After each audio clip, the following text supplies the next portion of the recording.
LGBT Q, জাতিসংঘের মানবাধিকার commission, OHCHR এবং জম্মুল্যান্ড আমাদের পশ্চিমটাকে আমাদের দক্ষিণ এলাকায় ভেঙে খণ্ড বিখণ্ড করে রাষ্ট্র বিভক্ত করার একটা অন্যতম ঘৃণা ষড়যন্ত্র এই সরকার কিছু উপদেষ্টা এর সাথে পরিপূর্ণভাবে জড়িত। সিলেক্ট ডেমোক্রেসি অর্থাৎ দাসতান্ত্রিক গণতন্ত্র প্রতিষ্ঠা করতে চাই। থানায় বোম্বিং করে আমি থানা উড়িয়ে দেবো।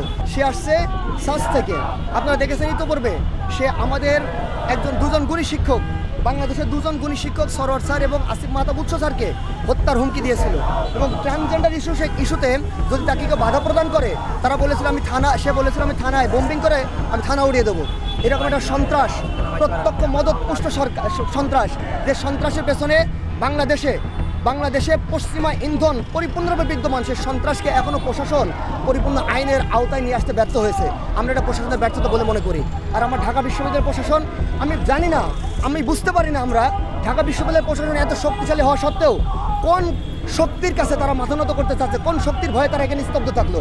আমরা প্রশাসন থেকে শুরু করে বিভিন্ন মহলের সাথে যোগাযোগ করেছি, তারা কোনো একটা জায়গার ভয়ে ভীত সন্ত্রস্ত। আমরা সেই জায়গাটাকে আইডেন্টিফাই করতে চাই। অলরেডি আইডেন্টিফাইড জায়গাটা হলো এটা সম্পূর্ণভাবে পশ্চিমা নব্য কলোনিয়ালিজম এবং নব্য সাম্রাজ্যবাদ। এই নব্য সাম্রাজ্যবাদকে আমরা বলি সাংস্কৃতিক সাম্রাজ্যবাদ। এই সাংস্কৃতিক সাম্রাজ্যবাদের মাধ্যমে আমরা দেখছি সিলেক্ট ডেমোক্রেসি অর্থাৎ দাসতান্ত্রিক গণতন্ত্র প্রতিষ্ঠা করতে চাই। দাসতান্ত্রিক গণতন্ত্র কেমন? জাস্ট কিংশিপ, একটা রাজতন্ত্র মতো, যেখানে তারা গণতন্ত্রের নাম কস্তে গণতন্ত্র প্রতিষ্ঠা করবে, গণতন্ত্রের একটা সরকার থাকবে, সে গণতন্ত্রের সরকারকে তারা দাসে রূপান্তর করবে। এই দাসতান্ত্রিক গণতন্ত্রের মাধ্যমে তারা তাদের পশ্চিমা এজেন্ডাকে এই দেশে বাস্তবায়ন করতে চায়। আমরা পরিপূর্ণ দেখতে পাচ্ছি এই দাসতান্ত্রিক গণতন্ত্র বাস্তবায়নের অন্যতম হাতিয়ার হলো এই এলজিবিটি কিউ নামক এই সাংস্কৃতিক আগ্রাসন। আমরা বলতে চাই সরকারের প্রতি সুস্পষ্টভাবে বলতে চাই 1947 থেকে 2025 সবচেয়ে একটা ঘৃণ্যতম সরকার আপনারা।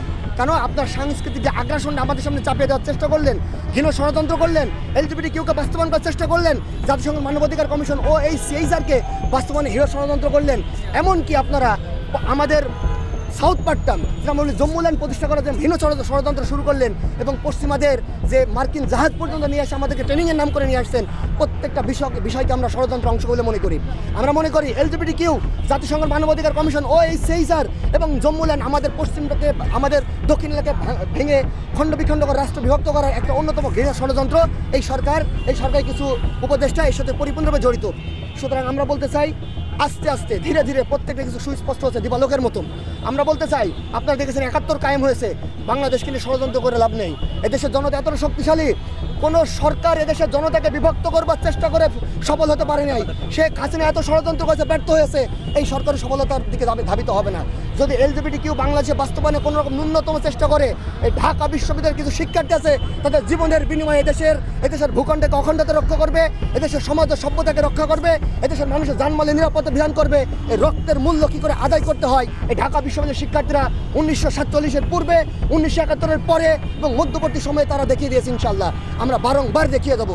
আপনারা দেখছেন এই ঢাকা বিশ্ববিদ্যালয়ের শিক্ষার্থীদেরকে কোনোরূপ যৌক্তিক অধিকারে দাবিয়ে রাখা সম্ভব হয় নাই, কেউ আসে নাই। কিন্তু একটা নির্দিষ্ট শ্রেণী সর্বদা সোচ্চার, এই সোচ্চার শ্রেণী ইনশাআল্লাহ জীবনের মূল্য দিয়ে হলেও এই দেশের স্বাধীনতা, সার্বভৌমত্ব, সমাজ ও সভ্যতার অখণ্ডতা এবং মর্যাদা রক্ষা করবে ইনশাআল্লাহ। আর আপনারা বলতেছেন হিরো ষড়যন্ত্র কাদের? হিরো ষড়যন্ত্র এদেশের সরকারের ভিতরে ঘাপটি মেরে থাকা পশ্চিমা দালাল এবং এজেন্ট, যার বাস্তবিক উদাহরণ হলো ডোনাল্ড ট্রাম্প এসে $29 বিলিয়ন বলেছেন। $29 বিলিয়ন ব্যবহার কোথায় হয়েছে? এই $29 বিলিয়ন ব্যবহার কার্য দিয়ে আমাদের সামনে এখন বর্তমানে দৃশ্যমান। আমরা বলতে চাচ্ছি $29 বিলিয়ন কার্য যেমন বিদ্যমান সুস্পষ্ট, অনুরূপভাবে আমাদের স্বাধীনতা, সার্বভৌমত্ব, অখণ্ডতা ভেঙে জম্মুল্যান্ড করা সেই সুস্পষ্ট বা চিহ্নটা আমাদের সামনে দেখতে পারবো বলে মনে করছি। কিন্তু কোনো রকম ফলাফল আসবে না, সফলতা হবে না ইনশাআল্লাহ। এর পিছনে শিক্ষার্থী জড়িত ছিল সামি আব্দুল বলে একজন শিক্ষার্থী, যে ইংরেজি বিভাগের 71 হলের শিক্ষার্থী। এবং আমি মিডিয়ার সামনে বলেছি Dhaka medical college anaesthesia department একজন ডাক্তার নাম হলো সৌমিত্র। এই দুজন আমরা স্পষ্ট দেখেছি। এবং প্রাইভেট বিশ্ববিদ্যালয়ে একজন শিক্ষক আসছিলেন, আমরা তাকে আইডেন্টিফাই করতে এখন সক্ষম হয় নাই। আমাদের কাছে ফুটেজ আছে, আমরা আইডেন্টিফাই করবো ইনশাআল্লাহ, জাতির সামনে উপস্থাপন করবো। কারা ছেলের সাথে ছেলের বিয়ে দিতে চায়, কারা মেয়ের সাথে মেয়েদের বিবাহ দিতে চায়, কারা ছেলে এবং নিজেকে মেয়ে দাবি করে, মেয়ে ছেলে দাবি করে। এই ঘৃণ্য মানসিক বিকৃত সম্পূর্ণ ব্যক্তিদের ঠিকানা ভাবনা ছাড়া পাবনায় পাঠাতে হবে বলে মনে করি আমরা ইনশাআল্লাহ। হবে না, হতে দেব না। রক্তের বিনিময় হলেও ইনশাআল্লাহ আমরা এদেশের স্বাধীনতার সার্বভৌমত্ব, ধর্মের মর্যাদা, সমাজের মর্যাদা, সামাজিক অধিকারের মর্যাদা আমরা ইনশাআল্লাহ অক্ষুণ্ণ রাখবো ইনশাআল্লাহ।